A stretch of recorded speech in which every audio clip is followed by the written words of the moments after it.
भेंट कर जाता नी रहरी के खेत में, रहरी के खेत में।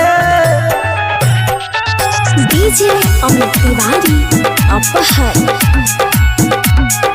Anushka recording studio Jalandhar Punjab.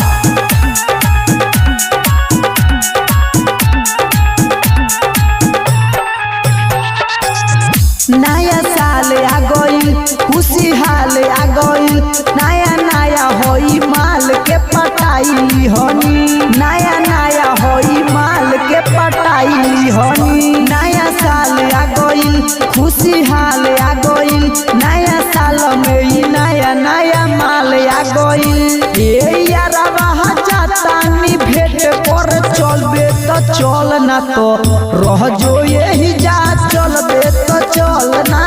भेंट कर जाता नी रहरी के खेत में, रहरी के खेत में।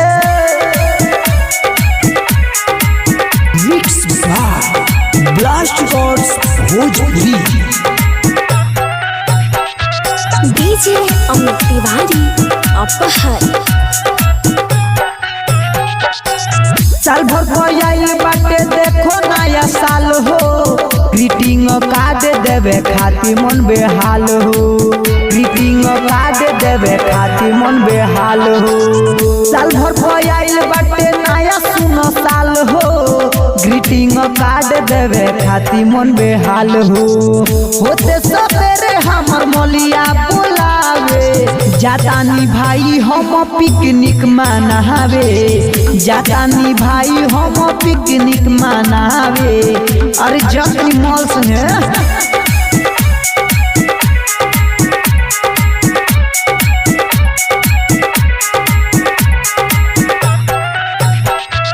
डीजे अमित तिवारी अपहर। वाल्मीकि बिहार के प्रस्तुति।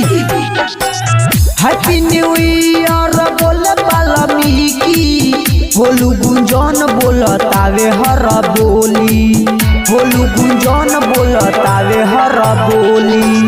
हैप्पी न्यू ईयर बोले वाल्मीकि, गोलू गुंजन बोलतावे हर बोली।